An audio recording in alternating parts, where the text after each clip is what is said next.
Slovenska izbrana vrsta se je na razprodani bežigrajski razvalini do sinočne tekme neporaženi Rusiji zoperstavila brez Zlatka Zahoviča.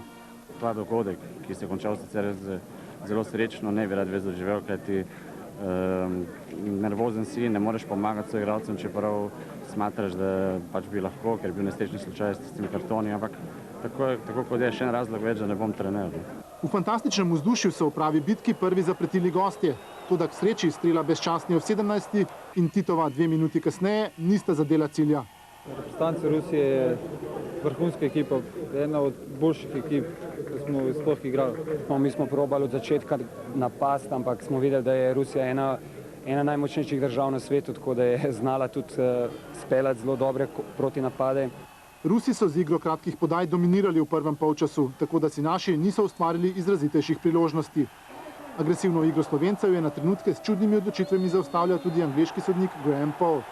Nam se zmeri dogaja, da pride sam sodnik, nam da karton in ne da čisti karton. Mislim, to so stvari, ki žal se mene mogoče po tekmah, naslednji dan mi je žal mojega obnašanja. Selektorja so jezili tudi naši, ki se niso držali dogovora pred tekmo. Ja, prvi polčas pač nismo igrali tako, kot je bilo rečeno, kot smo si želeli in dogovorili med sabo. Mogoče smo naredili preveč tehnični napak, to se nam ne bi smelo dogajati, več bi mogli mogoče držati žogo v nogi, bolj točno bi se mogli podajati. Pa delali smo neke neumnosti, ki se pa ne smejo ponavljati in zaradi tega sem jaz mogoče tudi med samo tekmo preveč impulziven. Bilo je premalo pokrivanja, kot smo se dogovorili, in ko smo to uredili, to zadevo, je igra stekla in rezultat je prišel. Ob polčasu je Katanec namesto Cimirotiča v igro poslal Milana Ostrca. Rekel mi, naj igram sproščeno, tako kot igram na treningi, in naj pokažem sve, kaj znam, in naj se osvobodim pritiska. Tudi sem se ga osvobodil in pol je tudi se šlo, tako kot treba iti. Tudi dogovor o igri je bil enostaven. Takšen, da vsi nazaj, fantje me pa niso poslušali, pa so še naprej. Katanec je rekel, da se vidi, da je zelo težka tekma in da moramo biti pametni, da samo z glavo danes lahko zmagamo. Da imamo možnosti, da zmagamo in da če bomo zmagali, bomo z glavo zmagali. Zmagali smo. Drugi polčas so naši začeli silovito. Prva priložnost pa se je ponudila Pavlinu, toda njegov strel je za las letel mimo vrat Nigmatuljina. Potem pa je prišla 62. minuta in prekršek nad Miletom Ačimovićem. Tam je bil prosti strel, ki ga je izvajal Milet Ačimović in je zelo lepo podal pred 5-metrski prostor, ki sem bil najvišji in sem dosegel zadete.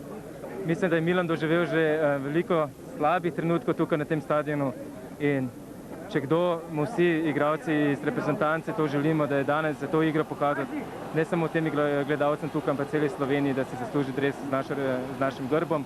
Ko so Rusi v 73. minuti z golom Titova srečno izenačili, se je zdelo, da je našim zmanjkalo dinamita, čeprav so še naprej imeli igro v svojih nogah. Dobil so malo nesrečen gol, ampak konec koncev se je vse lepo rešilo.